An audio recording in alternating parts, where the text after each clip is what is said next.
उपवास और भूखी सास। सास ने पकड़ ली थी नवरात्रि के उपवास रखने की जिद। 9 माताओं के लिए 9 दिन व्रत रखूंगी। मैया की भक्ति में शक्ति है। मैया हमारे परिवार को अपना आशीर्वाद जरूर देंगी। लेकिन अपना शरीर तो देखिए माँ जी, आपका एक पाँव घर में रहता है और एक पाँव डॉक्टर के यहाँ। फिर से बीमार हो गई तो जय माता दी के साथ राम नाम सत्य भी। अरे राम राम राम, कैसी बातें कर रही हो बहू। राम नाम सत्य हो मेरे दुश्मनों का। मुझे व्रत रखने से मत रोको बहू। वरना देवी माँ नाराज हो जाएंगी। नहीं, तुम्हारी सासु माँ नाराज हो जाएंगी। अरे पर माँ, भूखे क्यों रहना है? देवी माँ थोड़ी ना चाहती होंगी कि उनके भक्त भूखे रहें। और आपकी तो सारी मनोकामना पूरी हो चुकी है ना माँ। लालच है बेटा, लालच बुढ़ापे में भी खत्म नहीं होती। अरे तुम चुप करो जी। तुम्हारी भी उम्र है भक्ति भाव करने की। ज्यादा बड़बड़ की ना तो तुमसे भी उपवास रखवा लूंगी। हाँ। अरे रौद्र रूप क्यों धारण कर रही हो मेरी माँ। रख लो व्रत। ठीक है माँ, बस अपनी हेल्थ का ध्यान रखना। अरे उसकी चिंता तुम मत करो बेटा। मैंने टीवी पे देख लिया है कि व्रत में क्या क्या खाने से शरीर में कमजोरी नहीं होती। अच्छा ही है, वरना ऐसा ना हो कि 9 दिन के बाद तुम मैया के द्वार की जगह सीधा हरिद्वार। अरे तुम मुझे हरिद्वार क्यों भेजना चाहते हो? क्योंकि अब तुम्हें मायके तो भेजने से रहा। बाबूजी, क्यों माँ को परेशान करते रहते हो? अच्छा माँ, ये बता दो कि आपको व्रत में खाने के लिए क्या क्या चाहिए होगा। सास के सामने सब हार जाते हैं। माँ के कहे सामान को बेटा लेकर आता है। नवरात्रि का पहला दिन है। नाश्ता कर लो, स्वस्थ रहो, मस्त रहो। मेरा व्रत से ध्यान भंग मत करो। अच्छा ठीक है ठीक है। भूख लगेगी तो मेरी तरफ मत देखना। आई बड़ी। तुम कोई खाना हो जो तुमको देखूंगी। आए बड़े। माँ जी, ये लीजिए आपका फरियाली मिक्सचर। इससे व्रत नहीं टूटेगा। अरे इतना सा? दिन भर भूखी रहने वाली हूँ, थोड़ा तो और ला दे। पर ये सब तो सपोर्ट के लिए होता है ना माँ जी, पेट भर के थोड़ी ना खाना होता है। करवा चौथ का व्रत नहीं रख रही हूँ जो कुछ ना खाऊं पीऊं। हाँ यार, ये तो मैंने सोचा ही नहीं। तुम इतने सारे व्रत रखती हो तो मेरे लिए करवा चौथ का व्रत क्यों नहीं रखती? अरे जुबान पे तुम्हारा नाम न रखूं, व्रत क्या खाक रखूंगी तुम्हारे लिए। माँ के कहने पर बहू और भी फरियाली ले आती है, जिसे खाकर माँ डकार मारती है। इतनी जोर से डकारोगी तो दुर्गा मैया भी डर जाएंगी।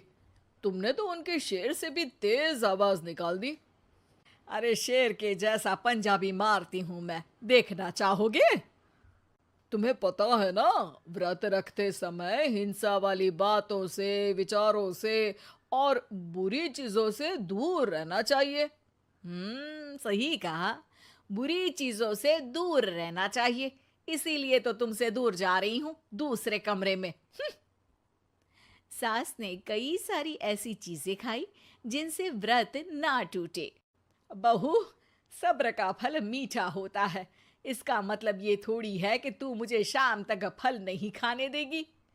माँ जी, 1 घंटे पहले ही तो आपने इतना सारा। अरे एक खाता ही बना ले, उसमें लिखा करे कि मैंने कितना खाया, कितना पानी पिया। अरे नहीं नहीं माँ जी, मैं अभी फल लेकर आती हूँ। जोर से बोलो। नहीं माँ जी, मैं फल लेकर आती हूँ। अरे ये नहीं, जोर से बोलो, जय माता दी। सासू माँ एक साथ बहुत सारे फल खा लेती है। माँ जी, इतनी जोर से मैं डर गई। अरे भक्ति की शक्ति की पुकार है। पुकार नहीं, डकार है। हाँ हाँ ठीक है ठीक है। चिप्स और लेकर आना जरा, उससे भी व्रत नहीं टूटता। माँ जी, आज ही सब खत्म हो जाएगा, नाश्ते का ही टाइम है। अरे ठीक है ना बेटा, मैं अब कुछ खाऊंगी ही नहीं, तुझे इतनी तकलीफ है तो। नहीं नहीं माँ जी, मेरा मतलब था कि उपवास में सिर्फ इतना खाना चाहिए जितना शरीर के लिए सही रहे। स्वाद के लिए खाने से तो अच्छा है कि उपवास ही मत रखो। माता जी की कृपा तो वैसे भी बनी ही रहती है। अरे वाह बहू वाह, एक ढोलक और हारमोनियम भी लेकर आना और प्रवचन करने लग जा। श्री श्री 108 बहु ईश्वरी माता। माँ जी, मैं आपके लिए चिप्स लेकर आती हूँ। बहू की सही सलाह को भी सास नजरअंदाज कर देती है। थोड़ी देर में बहू सास को चिप्स लाकर दे देती है। आलू की चिप्स, आहा मजा आ गया। आलू किसी भी सब्जी में चला जाता है। आलू पनीर, आलू पालक, आलू टमाटर, आलू भिंडी और तो और पराठे में भी चला जाता है। वैसे ही इंसान को भी हर स्थिति में आलू जैसा होना चाहिए। थोड़ी देर में वहां ससुर जी आते हैं। क्या चिप्स खा रही हो? अरे नहीं जी, दिख तो चिप्स ही रही है। अरे तो पूछ क्यों रहे हो? अरे गुस्सा क्यों हो रही हो? उपवास में गुस्सा नहीं करना चाहिए। और ऐसा तो है नहीं कि सिर्फ तुम उपवास करती हो, हमने भी तो किया होगा कभी। नहीं जी नहीं, तुम तो कर ही नहीं सकते।